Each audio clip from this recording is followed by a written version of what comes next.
ایران کے 31 صوبوں میں سے ایک جنوب مشرق میں واقع کرمان صوبہ ہے، جس کے معروف شہر میہان کے وسط میں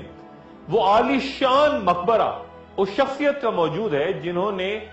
1431 عیسوی میں 105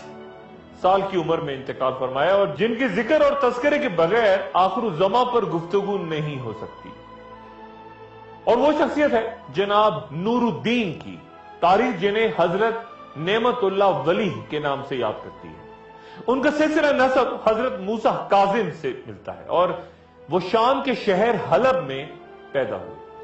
انہوں نے قرآن سید جلال الدین خوارزمی سے پڑھا، جبکہ علم کلام شیخ شمس الدین مکی سے مکہ المکرمہ میں حاصل کیا، اور اس دوران آپ 7 سال مکے میں مقیم رہے، اور پھر ایران، افغانستان، مصر، شام، سمرقند، تبریز، ملتان اور کشمیر کا سفر بھی کیا۔ وہ موسم سرما غاروں میں گزارتے، اور لوگوں نے اس دوران ہزاروں کی تعداد میں ان کی بزرگی اور کرامات کا اعتراف کیا، اور پھر وہ ایران میں یزد کے علاقے میں گئے جہاں انہوں نے خانقاہ تعمیر کی۔ وہاں لوگ دور دور سے آتے، اور وہیں جب ان کا انتقال ہوا تو سلطان شہاب الدین بہمی نے ان کا مقبرہ تعمیر کیا۔ شاہ نعمت اللہ ولی غالباً اللہ کے ان برگزیدہ بندوں میں سے تھے جن کے بارے میں رسول اللہ صلی اللہ علیہ وآلہ وسلم کا ارشاد کہ میری امت کے بعض علماء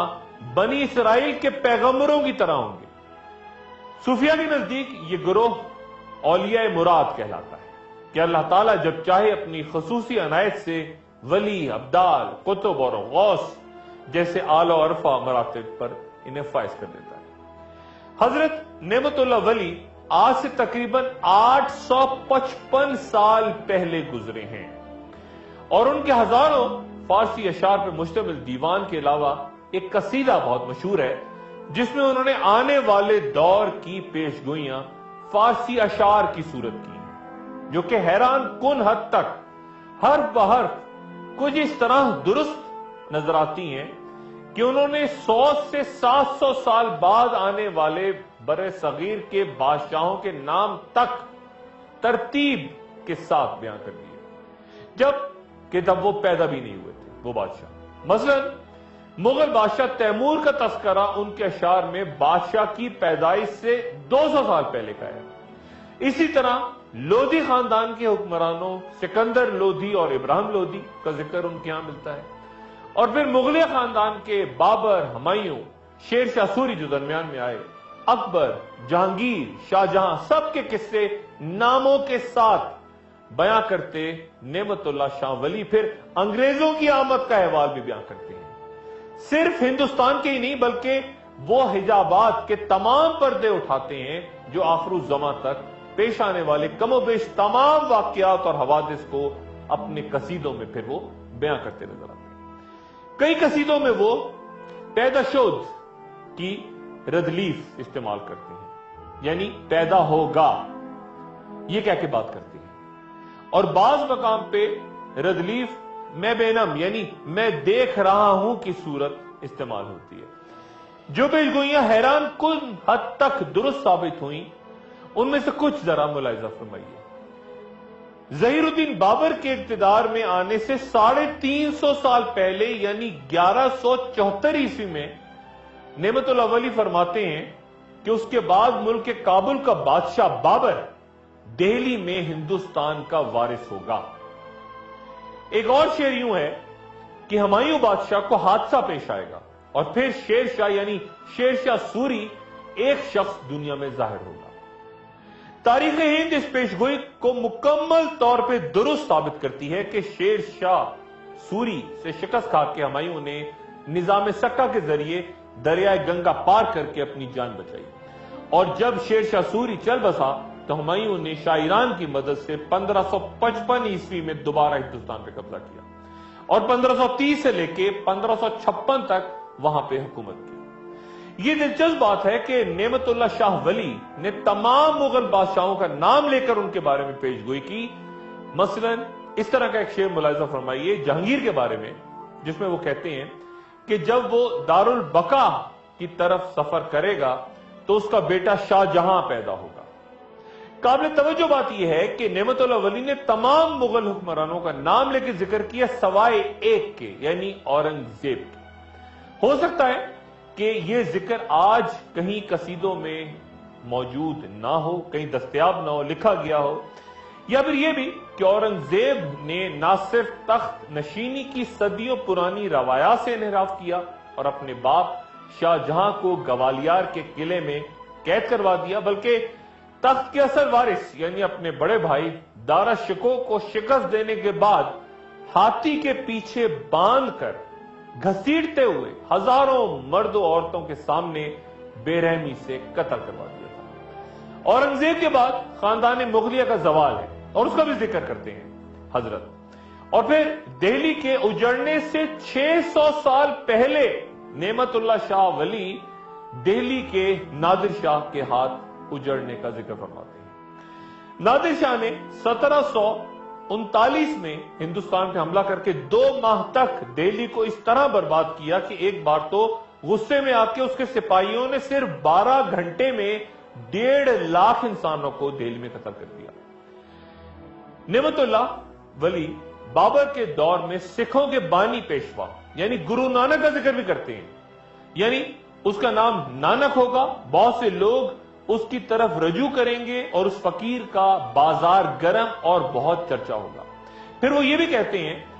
کہ جنگ جین یعنی جرمنوں کی جنگ میں آسمان عیسائیوں کو مبتلا کر دے گا اور یہ ان کے لیے تباہی اور بربادی کا نشان ہوگا۔ پہلی جنگ عظیم جو کہ 1914 سے 1918 تک اور پھر 21 سال بعد دوبارہ جرمنوں اور عیسائیوں کے درمیان دوسری جنگ عظیم کی صورت ہوئی، ایک حیران کن نتیجہ نعمت اللہ شاہ ولی ان جنگوں کا یوں بیان کرتے ہیں، یعنی اگرچہ اہل برطانیہ جرمنوں پر فتح پا لیں گے لیکن پھر بے حد کمزور ہو جائیں گے، اور پھر وہ فرماتے ہیں کہ اگرچہ انگریز ہندوستان کو خود ہی چھوڑ جائیں گے مگر وہ لوگوں میں ایک جان لیوا جھگڑا چھوڑ کے جائیں گے۔ غور کیجئے، یہاں نعمت اللہ شاہ ولی مسئلہ کشمیر کا ذکر فرما رہے ہیں، اور پھر وہ کئی سال بعد سقوط ڈھاکہ کے پیش گوئی بھی کرتے ہیں، یعنی مسلمانوں پر اپنے ملک کی زمین تنگ ہو جائے گی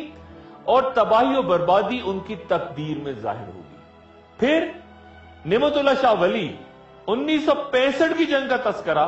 این دنوں کتنے ڈیز میں یہ لڑی گئی اس کی مدت کے ساتھ بیان کرتے ہیں اور فرماتے ہیں کہ 17 روز کی جنگ کے بعد اللہ کے فضل و کرم سے اسلام کی غازی خون ریزی کر کے کامیاب ہوں گے۔ ماضی میں حیران کن حد تک درست ہوتی پیشگوئیوں کے بعد ذرا زمانہ حال کی پیشگوئی پہ نظر ڈالیں اور پھر میں آپ کو یہ بتاؤں گا کہ نعمت اللہ شاہ ولی مستقبل کے بارے میں کیا کہتے ہیں۔ عصر حاضر کے بارے میں بے شمار ان کی روایات، لیکن ایک شعر ذرا ملاحظہ فرمائیے، یعنی اس وقت کسی کو اہل حق نہ دیکھے گا، لوگ چور اور ڈاکوؤں کے سر پہ دستار رکھیں گے۔ آخر الزماں کے بارے میں 855 سال پہلے نعمت اللہ ولی کی پیشگوئیاں انتہائی عام تصور ہوتی ہیں کہ ماضی و حال میں ان کی تمام جتنی باتیں انہوں نے کہیں وہ ہو بہو پوری ہوئی۔ مستقبل کے کسی دور کے بارے میں وہ فرماتے ہیں کہ اس واقعے کے بعد، کس واقعے کے بعد یہ واضح رہی کہ وہ کہتے ہیں کہ اس واقعے کے بعد ہندوستان میں ایک شورش ظاہر ہوگی اور اس سرزمین پہ فتنہ و فساد بپا ہوگا۔ کس واقعے نے یہ ہنگامہ شروع کیا اس کے بارے میں جیسے میں نے پہلے بیان کیا کوئی نہیں جانتا۔ پھر وہ کہتے ہیں کہ یعنی اس خلفشار کے وقت بت پرست قوم کلمہ گو مسلمانوں پر اپنے ہندوانہ قہر و غضب کے ساتھ ظاہر ہوگی۔ اس جنگ کے دوران یہاں لڑتے مسلمانوں کے بارے میں 3-4 اشعار انتہائی توجہ طلب ہیں، یعنی ان کی مدد کے لیے شمال مشرق کی طرف سے فتح حاصل کروانے کے لیے غائبانہ مدد آئے گی۔ پھر وہ کہتے ہیں یعنی ترکی، عرب، ایران اور مشرق وسطی سے امداد کے لیے ان کے پاس لوگ دیوانہ وار آئیں گے، اور پھر اس جنگ میں اتحاد کیسے ہوگا اس بارے میں ان کا یہ شعر ملاحظہ کریں، یعنی ترکی، چین اور ایران والے یہ بھی سب یکجا ہو جائیں گے اور یہ سب بھی ہندوستان کو غازیانہ طور پہ فتح کروائیں گے۔ یہ جنگ کس قدر خونریز ہوگی اس بارے میں نعمت اللہ شاہ ولی فرماتے ہیں کہ دریا اٹک کافروں کے خون سے 3 مرتبہ بھر کے جاری ہوگا۔ اس شعر کی سمجھ بوجھ اس وقت تک ناممکن ہے جب تک اس پیش گوئی پہ نظر نہ ڈال لیں جس کے بارے میں وہ فرماتے ہیں، یعنی پنجاب، شہر لاہور، ملک کشمیر نصرت شدہ آزاد کشمیر یعنی دریائے گنگا اور دریائے جمنا کا علاقہ اور بنجور شہر مسلمان فتح کر لیں گے۔ بہت سے صاحب علم ان پیشگوئیوں کو ان احادیث کے ساتھ ان کے تناظر میں دیکھتے ہیں جہاں پہ ذکر ہوا ہے غزوہ ہند کا۔ تیسری متوقع جنگ عظیم کے بارے میں نعمت شاہ ولی فرماتے ہیں، یعنی ہند کی طرح مغرب کی تقدیر بھی خراب ہوگی اور تیسری جنگ شروع ہو جائے گی۔ پھر ان کا کہنا ہے، یعنی اس بڑی جنگ میں شکست خوردہ جرمنی یا جاپان روس کے ساتھ برابری کرے گا یا مل جائے گا، اور اس جنگ میں جہنمی قسم کے انتہائی مہلک آتشی ہتھیار استعمال ہوں گے۔ نعمت اللہ شاہ ولی کے مطابق یعنی اچانک حج کے دنوں میں امام مہدی ظاہر ہوں گے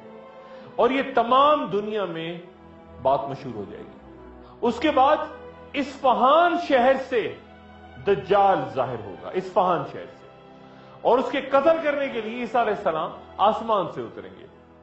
اور ایک شعر ان پیشگوئیوں کے نازک ترین مرحلے پہ نعمت اللہ شاہ ولی کا یوں ہے کہ اے نعمت اللہ شاہ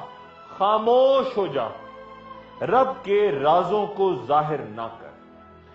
نعمت اللہ شاہ ولی کی پیشگوئیاں کچھ 2000 اشعار کے قریب بیان ہوتی ہیں، جن میں سے صرف 350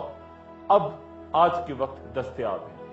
اور 1000 سال پر محیط اتنی طویل اور مستند پیشگوئی کرنے کا یہ غیر معمولی مرتبہ کسی اور روحانی شخصیت کو اللہ نے غالباً عطا نہیں کیا۔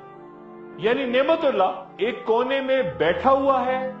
اور میں سب کچھ دیکھ رہا ہوں۔